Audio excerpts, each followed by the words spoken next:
So this right here is a really, really interesting tweet. And 6 networks have set their most watched WNBA games ever this season.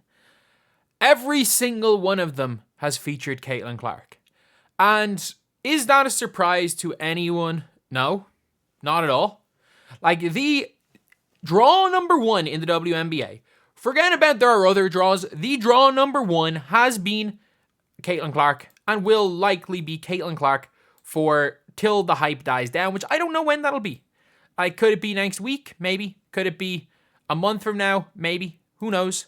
Who knows? But Caitlin Clark is going to continue to be that huge job. Before we get on to anything else, if you guys are new to the channel, subscribe. We're trying to hit 10,000 subscribers as soon as possible. If we can hit like 8.6k by the end of the day, we're going to be on track to doing that by the end of the month, which realistically is our end goal for this. But this also does kind of show one thing. NBA TV Fever Liberty, you got to look at some of the teams they're playing against, depending on who it is. Like, they obviously put, you see here, Sun Fever. ESPN also had, this was the second time they played. So ESPN also had the first Sky Fever game. And it did not draw as much as the Sun Fever. Which means that if we're talking about the first time they played, ironically, and look, this is not going to be talking necessarily about basketball because, again, you guys can watch this channel. If you guys don't believe I'm a huge fan of what Angel Reese does on the floor, like, you are very mistaken. I'm a huge, huge fan of what she does on the floor. I'm a huge fan of what she brings to the league. And look, all of these players coming in, any player that can get eyes on them is good for the league. But it does show that Caitlin Clark against what has probably been the best defensive team in the league got more viewers than Caitlin Clark versus Angel Reese. But Caitlin Clark versus Kennedy Carter and Angel Reese post cheap shot, we're looking at the record of all of these. Like, I think this is probably the most viewed WNBA game since before these were born. And Caitlin Clark's born in 2002. I'm pretty sure it's the most viewed game since before Caitlin Clark was born. So, yeah. Absolutely crazy, crazy numbers generated from Caitlin Clark. But if you guys don't know some of the other games have been doing really well. But like Sky and Fever is a 225% increase over the Mercury versus the Liberty from last year. And look, the Liberty get viewers. Like, I can guarantee you the Liberty and Aces game, wherever that was, probably got quite a lot of viewers. Because as bad as the Aces have been this season, they're still the Aces. Let's not get it twisted. They still have Aja Wilson. They still have Kelsey Plum. They still have Jackie Young. They are still the Aces at the end of the day. So they're probably getting viewers. But the fact is that people are like, oh, or who was it? Who was it that said, and it was like, oh, these are just teams having a mid-off. Yeah, cool. These are 2 teams that at the time were the 2 worst teams in the WNBA. And do you want to know how many people were at this Fever Mystics game? And this was in Washington. 20,000. 20,000 people. I'm pretty sure it's the all-time record attendance for the WNBA. Was this game right here. The 2 worst teams at the time, the WNBA. Although since then, the Fever have started winning games. They won this one and then won. They won 2 of their 3 since, I think. Is it 3 of their last 4 since, or 2 of their last 3? Either way, this Liberty Fever game was a absolute blowout. I don't know which one it was. They were all, one of them was moderately close. The other 2 were absolute, like, 40-point demolitions. This was a great game, by the way. This is a really good game. This was the Aaliyah Boston missed open layup one. This game right here, Fever versus Liberty. Again, I don't know which one it is. One of these Liberty Fever games was a massacre. The middle one wasn't that bad a game, but the other 2 were, the first and third ones were massacres. The Fever Sun, this first one, I'm not going to say it was a massacre, but the Sun beat them comfortably. And this is probably the only one of these games, other than the Mystics one, that I would say, like, okay, yeah, has actually been a pretty good game of basketball. But the annoying thing about this is, like,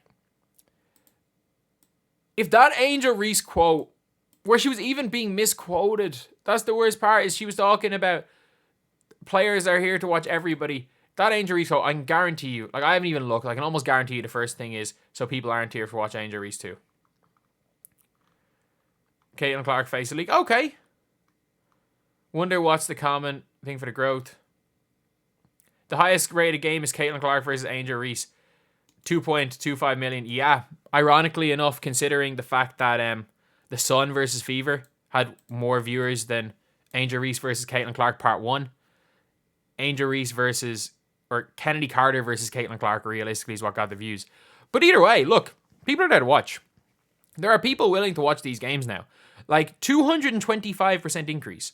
I'm trying to think of just how much that is. What's that, like 700,000 for the Father's Day game last year on CBS? So 700,000, 200% gets to like 2.1 million. Yeah, there or thereabouts. 700,000 to 2.25 million. And that was a game that featured Diana Taurasi, Breanna Stewart, Sabrina Ionescu, Jonquel Jones. I don't think Griner played last year. But that is a game that featured all of those big names, and it got less than 1 million views. But yeah, you're now seeing 2.25. So the league is continuing to grow. The league is continuing to grow from these rookies. Look, I will say it, there are probably more people tuning in to watch Angel Reese than would be watching the Sky if it was just Camila Cardoso. If the Sky had drafted, let's just say hypothetically, a hypothetical situation, and Angel Reese ends up on the wings, in reality, a lot of people would probably be watching the wings if Angel Reese had ended up there, but more so for Arike than anything else. Because Angel getting maybe the initial eyes on Arike, and people would have stayed watching for that. But I will to say that the Sky are getting more views now because of Angel Reese than they would previously is completely correct. There are people watching these games for Angel Reese, but to say that the whole just drama and everything and the exciting play and that Caitlin Clark isn't 75% of the reason for the growth of the league, and giving the other 25% to the elite players that had caused the gradual steady growth, your AJ Wilsons, your Breanna Stewarts, your Ionescu's, to an extent Taurasi in the past, all these players were responsible for the growth of the game, the gradual growth of the game for years. But it's clear that it's gone to another stratosphere with Caitlin Clark. And look, every single one of these records has been broken by a team, or has been broken by Caitlin Clark. So can we just all stop the argument? You can call Caitlin Clark overrated as a player. I don't really have anything against that. You can make basketball judgments, but the numbers are the numbers. As far as viewership goes, and in reality, viewership numbers don't mean anything. The only thing it matters to are, see these networks right here? They're the only things that viewership numbers really should matter to. If your favorite player is an Angel Reese, if your favorite player is an Elliot Edwards, if your favorite player is an AJ Wilson, it shouldn't matter that Caitlin Clark's getting more views. But also, numbers are numbers, facts are facts. A large percentage of people that are watching WNBA games. And by the way, I'm fully convinced that all the idiots on every side, the Caitlin Clark, the idiots who want to who want to just spew any sort of hatred via Caitlin Clark, or the idiots on the opposite end who want to spew hatred towards another group, but spew hatred at Caitlin Clark because they think she represents another group. I don't think they're watching games. I'm going to make an entire video about that later on today, but I actually don't think they're watching games, if you guys are wondering. People being I think this is actually just basketball fans that like Caitlin Clark.